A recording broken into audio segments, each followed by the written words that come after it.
Mae'r haul yn mynd i'w wely, mae'n amser I ni gael stori fach cyn cysgu. Dewch nawr I dy Cyw I glywed stori fach am un o'r criw. Stori am Lliw yn colli ei pyjamas, neu jungle a bolgi yn mynd am dro i'r syrcas. Plwmp a deryn gyda Cyw a'r kangaroo, straeon yn nos I sŵn y gwd I hw. Mae'r haul yn mynd i'w wely, mae'n amser I ni gael stori fach cyn cysgu. Dewch nawr I dy Cyw I glywed stori fach am un o'r criw. Ie, dewch da ni fyd Cyw.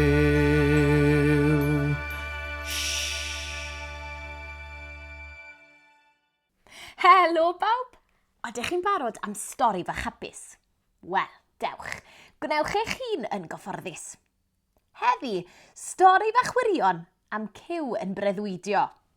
Ti'n cofio Cyw? Roedd Cyw wedi cael bore prysur. Roedd hi wedi bod yn chwarae yn y parc gyda bolgi a jungle ac wedi bod yn helpu plwmp a deryn I arddio. Erbyn iddi gyrraedd nôl adre, roedd hi wedi blino'n lan, felly penderfynodd fynd i'w gwely I gysgu am ychydig cyn y prynhawn. Roedd pawb am fynd am dro hir yn y jwngl gyda Llew, felly roedd hi'n bwysig fod Cyw yn gorffwys cyn mynd. Pan syrthiodd Cyw I gysgu, roedd hi'n meddwl hi'n troelli a throelli ar ôl bore mor brysur, a dechreuodd freuddwydio. Roedd y freuddwyd yn od iawn. Roedd Cyw yn y parc gyda bolgi a jungle I ddechrau, ond roedd bolgi a jungle wedi cymysgu. Roedd gan bolgi wddf a choesau hir jungle, ac roedd gan jungle gorff bychan bolgi. Roedd Cyw yn chwerthin a chwerthin, gan nad oedd bolgi wedi arfer cerdded gyda choesau mor hir, ac roedd yn sigledig iawn ar ei draed. Yna, yn ei breuddwyd, aeth Cyw i'r ardd at plwmp a deryn, ac roedd y ddau yma wedi cymysgu hefyd. Roedd plwmp yn fychan ac yn hedfan o gwmpas yr ardd, ac roedd deryn yn enfawr a chrwn fel pêl. Roedd o'i choesau bach yn rhy denau i'w chario. Chwerthodd Cyw eto. Dyna'r freuddwyd rhyfeddaf erioed. Yna, ath Cyw ymlaen i'r jwngl I chwilio am Llew. Doedd Llew ddim I weld yn unman. Crwydrodd Cyw trwy'r jwngl yn gweiddi a gweiddi. Llew, ble di? Yn sydyn, neidiodd Llew o'r coed gan ddychryn Cyw. Deffrodd Cyw o'i breuddwyd. Roedd hi nôl yn ei hystafell yn ei gwely. Rhwbiodd ei llyged a gweld fod bolgi, jungle, plwmp, deryn a Llew I gyd yn ei hystafell wely yn edrych arni gyda gwên.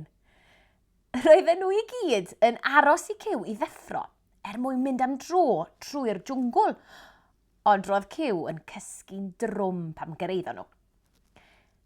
Doedden ni ddim eisiau dy ddeffro di Cyw, meddai jungle. Na, roeddet ti'n chwerthin cymaint yn dy gwsg. Roedden ni'n meddwl dy fod yn cael breuddwyd ddoniol iawn. Chwerthodd Cyw eto gan gofio'r freuddwyd. O oeddwn, gadewch I mi ddweud yr hanes wrthoch chi, atebodd Cyw. A dyna nath I. Wrth i'r criw I gyd grwydro trwy'r jwngl, roedd pawb yn chwerthin wrth ddychmygu bolgi gyda choesau hir jungle a plwmp yn fychan yn hedfan o gwmpas yr ardd. O, Cyw, mae da ti freuddwydion doniol iawn. Pan mae hi'n hwyr ac yn dechrau nosi, does dim byd gwell na chael stori bach cyn cysgu. Nos da bawb!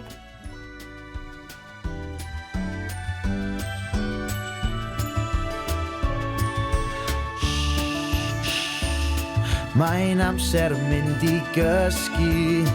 Bydd stori eto rhyw dro wrth iddi nosi. Nos da o fyd cyw, bydd stori eto rhyw dro gan y criw. Nos da o fyd cyw.